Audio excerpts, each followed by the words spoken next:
కాకరకాయ ఫ్రై అనగానే చేదు ఉంటుందేమో అని భయపడకండి. నేను చెప్పే ఈ పద్ధతిలో చేస్తే మీ ఇంట్లో పిల్లలు కూడా చాలా ఇష్టంగా తింటారు. చివరి వరకు చూడండి. నేను 8 కాకరకాయలు తీసుకొని చిన్నగా రౌండ్గా కట్ చేసుకున్నాను. ఇప్పుడు కట్ చేసుకున్న వాటిలలో వైట్ కలర్ గింజల్ని తీసేయాలి. ఇప్పుడు ఒక గిన్నె తీసుకొని 2 టేబుల్ స్పూన్ల ఆయిల్ వేసుకొని ఇప్పుడు తగినంత జీలకర్ర, ఉల్లిపాయలని వేసుకోవాలి. 1 స్పూన్ పసుపు వేసుకొని ఒక నిమ్మకాయ సైజ్ అంతా చింతపండును వేసుకోవాలి. 5 నుంచి 10 వెల్లుల్లిపాయలు వేసుకోవాలి.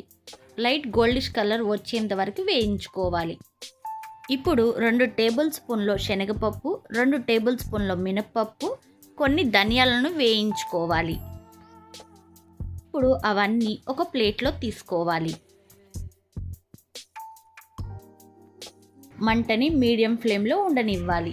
అదే ప్యాన్లో 2 టేబుల్ స్పూన్ల ఆయిల్ వేసుకొని ముందుగా కట్ చేసుకున్న కాకరకాయలను అన్నిటినీ వేయించుకోవాలి.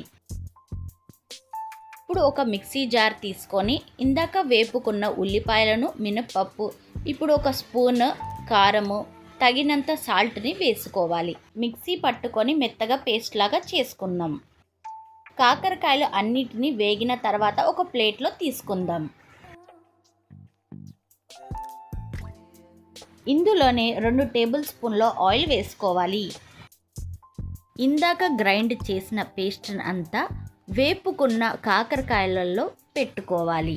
ఇలా ఉల్లిపాయ కారాన్ని అంతా వేపుకున్న కాకరకాయలు అన్నిటికీ పెట్టుకోవాలి. ఇప్పుడు నూనె వేడైన గిన్నెలో అన్నిటినీ వేసుకోవాలి.